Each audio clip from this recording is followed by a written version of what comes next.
साथियों नमस्कार। पटना बिहार से मैं अमिताभ कुमार दास, आईपीएस 94 बैच, और आप देख रहे हैं मेरा अपना यूट्यूब चैनल दास बोले बिंदास। क्योंकि जब बुज़दिलों ने मुंह में दही जमा लिया हो तो दास का बिंदास बोलना जरूरी हो जाता है। साथियों, खबर आ रही है उत्तर प्रदेश से। यूपी की एक सीनियर आईएएस ऑफिसर ने नौकरी छोड़ने का फैसला किया है। इस आईएएस ऑफिसर का नाम है अनामिका सिंह। ये बहुत रोचक और ज्ञानवर्धक वीडियो है, इसे आखिर तक दिल थाम कर देखिए। साथियों, यूपी कैडर की एक आईएएस ऑफिसर है, उनका नाम है अनामिका सिंह। वो 2004 बैच की आईएएस हैं और यूपी की ही रहने वाली है, फतेहपुर की, यानी उनको होम कैडर मिला हुआ है। अनामिका सिंह की गिनती यूपी के ईमानदार और अच्छे पदाधिकारियों में की जाती रही है। वो कुछ जिलों की डीएम रही, जिलाधिकारी रही, जैसे हमीरपुर की डीएम रही, कौशाम्बी की डीएम रही, बहराइच की डीएम रही, और जहां जहां वो जिलाधिकारी रही, डीएम रही, उन्होंने अच्छा काम किया। फिर वो कुछ साल तक केंद्रीय प्रतिनियुक्ति पर रही, सेंट्रल डेपुटेशन पर, मतलब भारत सरकार की उन्होंने सेवाएं दी भारत सरकार को। उसके बाद फिर यूपी लौटी और जो बाल विकास और पोषाहार विभाग होता है उसमें वो विशेष सचिव रही, स्पेशल सेक्रेटरी रही, यूपी की खाद्य आयुक्त रही, और लगभग 21 साल की नौकरी करने के बाद उन्होंने अचानक वीआरएस के लिए आवेदन दे दिया। वीआरएस का मतलब हुआ वॉलंटरी रिटायरमेंट।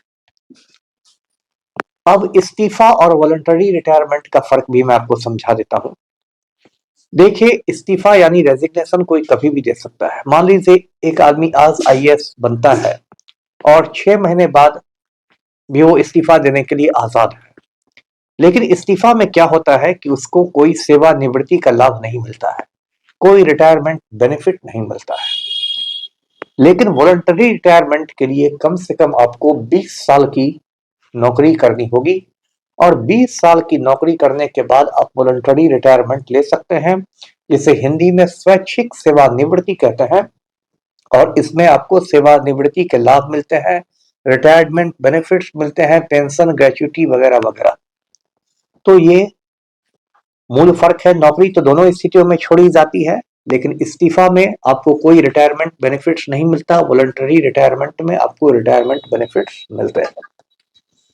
अब अनामिका सिंह ने जो आवेदन दिया, वो आवेदन यूपी सरकार पहले देखेगी, एग्जामिन करेगी। उसके बाद यदि यूपी सरकार सहमत होगी तो उसे भारत सरकार को भेजा जाएगा।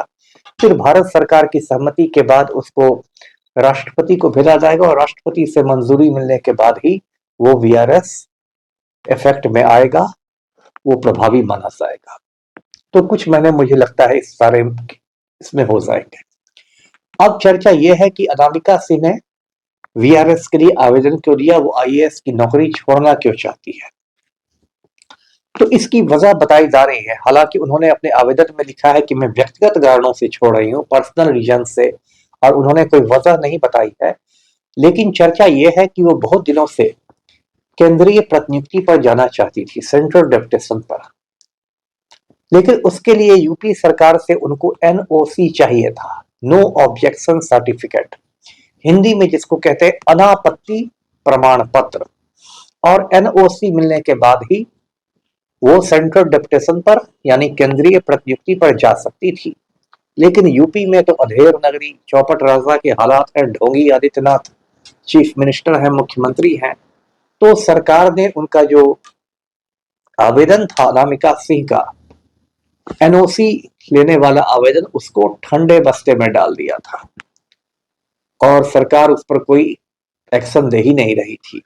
तो अनामिका से इतना ज्यादा मतलब फ्रस्ट्रेशन में आ गई, हताशा में आ गई, कि उन्होंने नौकरी ही छोड़ देने का फैसला किया। तो ये संक्षेप में अनामिका सिंह की कहानी है।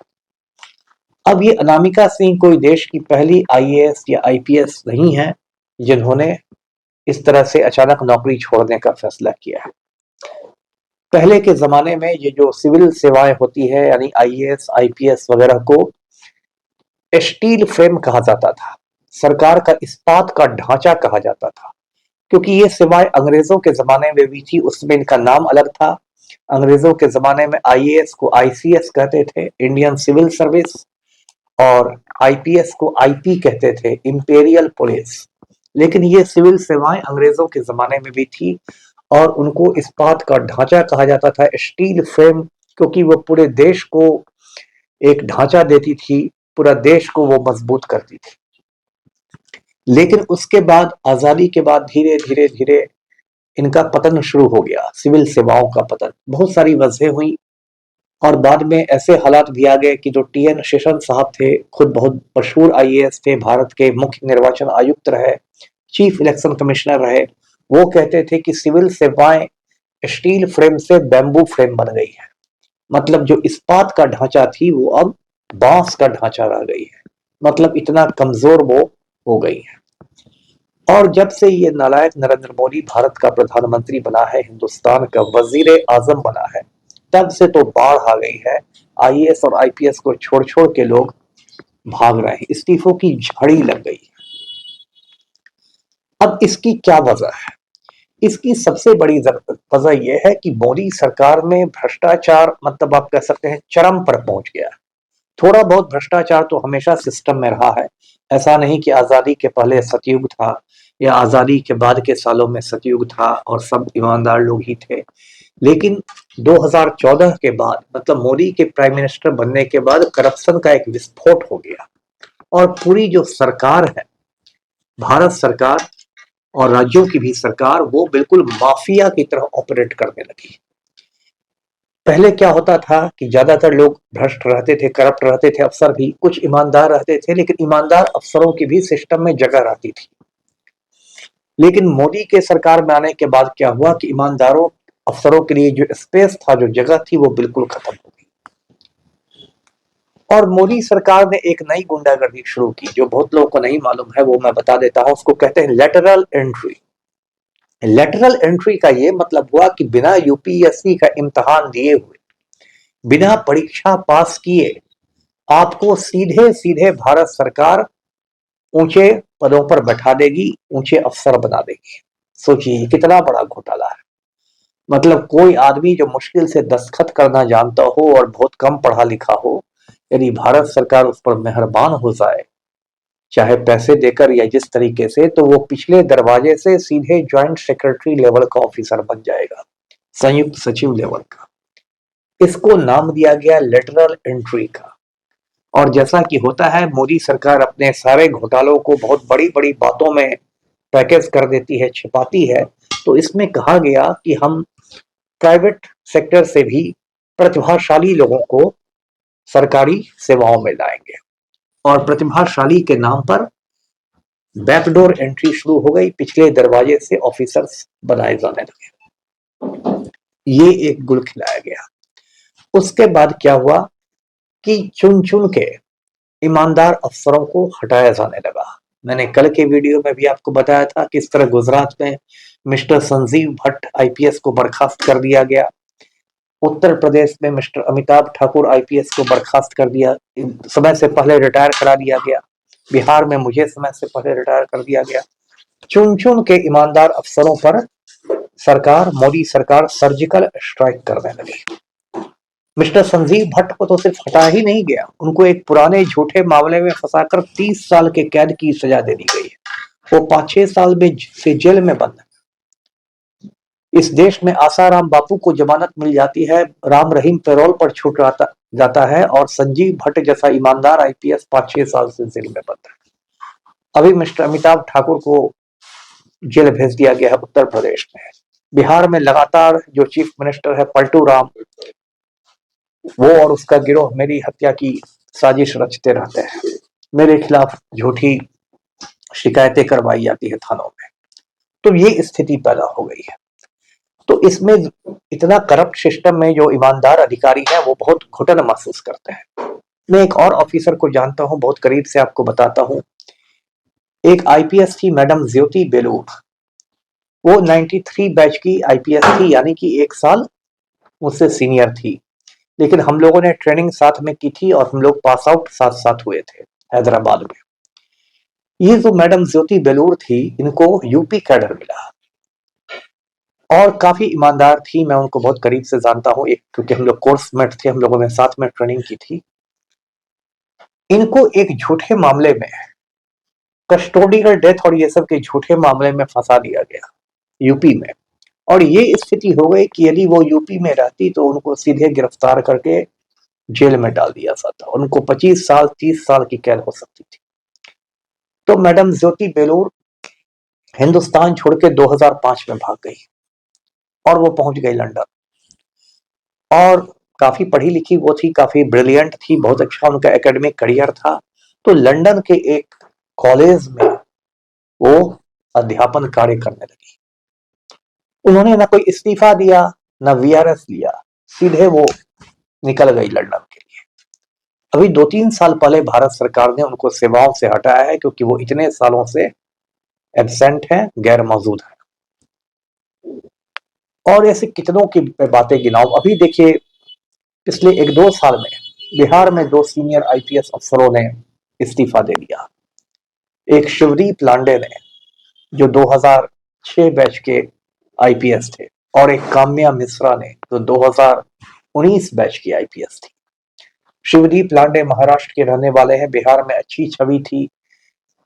पलटू राम के समय में उनको इतना घुटन का एहसास हुआ, इतना सफोकेशन हुआ कि उन्होंने इस्तीफा दे दिया और एक पॉलिटिकल पार्टी बना ली, हिंद सेना। अभी जो बिहार में चुनाव हुए, उन्होंने 2 जगहों से चुनाव लड़ा, अररिया से और जमालपुर से। जमालपुर से उन्होंने ट्रेनिंग की थी और अररिया के वे एसपी रहे थे। और बिहार की सड़ी हुई पब्लिक, अररिया में शिवदीप लांडे 4थे नंबर पर रहे, जमालपुर में 3रे नंबर पर रहे। जिस बिहार में एक से गुंडा मवाली लोग चुनाव जीत जाते हैं, उस बिहार के लोगों ने शिवदीप लांडे को चुनाव हरा के घर पर बैठा दिया। काम्या मिश्रा उड़ीसा की रहने वाली थी, मयूरभंज की, दरभंगा की ग्रामीण एसपी थी। उसने इस्तीफा दिया और वो उड़ीसा लौट गई, मयूरभंज वापस चली गई। वो आजकल अपने पापा का बिजनेस संभाल रही है। और ऐसी कितनी सारी बातें हैं, कितने सारे लोगों ने इस्तीफा देना शुरू किया है। मैं एक बार चुनाव कराने कर्नाटक गया था, वहां दक्षिण कन्नड़ जिला है, वहां गया था मैं। वहां का जो डीसी था, यानी कलेक्टर जो था, सेंथिल कुमार, बहुत ईमानदार आदमी, बहुत सिंपल आदमी था। और काफी मतलब मेरी उससे समझिए दोस्ती हो गई थी। वो मुझे बड़े भाई के जैसा मानने लगा था। कुछ साल पहले अचानक मैंने सुना कि सेंथिल कुमार ने इस्तीफा दे दिया और उसने नौकरी छोड़ दी। एक कन्नन गोपीनाथन, वो केरला के रहने वाले थे और कन्नन गोपीनाथन बहुत ईमानदार ऑफिसर थे, आईएएस ऑफिसर थे। 2019 में जब धारा 370 हटा दी सरकार ने, आर्टिकल 370, तो कन्नन गोपीनाथन ने कहा कि ये क्या हो रहा है इस देश में, और उन्होंने आईएएस की नौकरी छोड़ दी। उनका इस्तीफा अब तक पेंडिंग है, अब तक लंबित है। सरकार ने ना उसको मंजूर किया है, ना नामंजूर किया है। और कन्नन गोपीनाथन इस्तीफा देके चले गए, बिहार में वो कांग्रेस में शामिल हो गए। तो साथियों, संक्षेप में ये कि पूरे देश में नरेंद्र मोदी ने ऐसा माफिया राज बना दिया है कि ईमानदार आईएएस आईपीएस लोग नौकरी छोड़ के भाग रहे हैं या हटाए जा रहे हैं। हम लोग मजाक में कहते हैं कि सरकार का सिस्टम ऐसा है कि ईमानदार को टेंशन दो और बेईमान को एक्सटेंशन दो। यानी कि कोई ईमानदार ऑफिसर रहे तो उसको तंग तबाह कर दो, और कोई बेईमान ऑफिसर है तो उसको एक्सटेंशन दे दो, यानी कि रिटायरमेंट के बाद भी सेवा विस्तार दे दो। तो यही अभी पूरे इंडिया का सिस्टम हो गया है, ईमानदारों को टेंशन, बेईमानों को एक्सटेंशन। तो वीडियो को लाइक करें, शेयर करें, चैनल को सब्सक्राइब कीजिए। धन्यवाद।